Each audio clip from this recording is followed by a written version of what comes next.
Hey, what's going on, everybody? All right, so I want to show you something. Jeremiah 17:9 says that the heart is deceitful above all things and desperately wicked. It's not my fault. It's not your fault.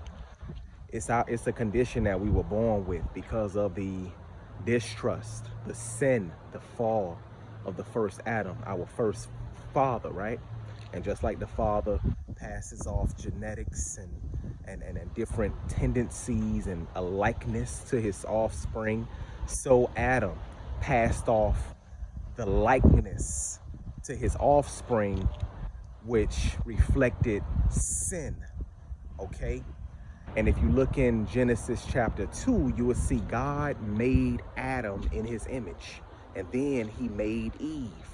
But then Genesis 5 says Adam produced a son in his own likeness. That doesn't mean that we don't still have qualities of God, but we are not rightfully reflecting the image of God except we learn of him, we accept him, and we are born of his spirit. But this is what I want to show you. Check this out.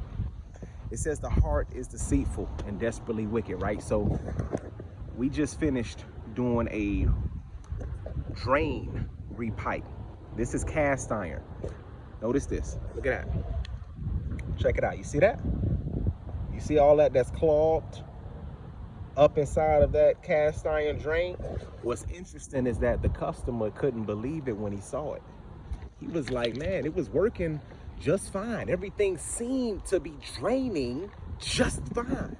And then when he saw it, he was blown away. Let me ask you this question though. How many of us are living way beneath our potential? I got the answer, all of us. Because our potential is to be like God in thoughts, in words, in behavior. But why aren't we? Because just like this pipe, sin clogs up the mind. Sin infects the heart in such a way that when the light of God is trying to be reflected through us, it struggles because there is darkness within us. There's misunderstanding about who God is. There are lies that we believe about God, about ourselves, about each other. Remember, Satan is the father of lies. But Jesus comes with the solution. He says, you must be born again. I came that you may have life and have it more abundantly. And I just want to close and leave you with this one. Jesus says he came not for those who are healed, those who are already living their best life, but for those who are sick, those who realize that they are in need of a power that they cannot possess, that they do not possess and cannot manufacture in and of themselves. So the truth is, when he came, there was nobody healthy. There was nobody who did not need what he brought to them, but pride kept many people then, as it does now, from realizing and admitting, I'm in need of what only God can give. So he says, I came not for those whose pipes are pristine. I came for those who realize that their pipes are clogged.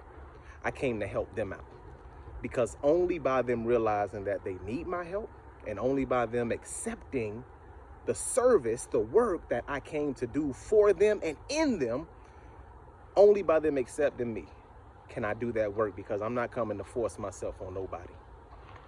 So be encouraged. Remember, us being born in sin, not our fault. But once we hear the knowledge of the truth regarding God, once we hear the gospel, which is not simply about what God did, it's about who God is.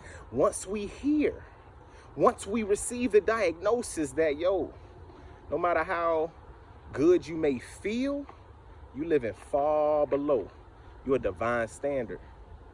Listen, until we recognize that and accept that we need a power that is outside of ourselves, we're not going to benefit from the gift that Jesus came to give. We're not going to be able to receive what he's already made available to us. Be encouraged. Peace.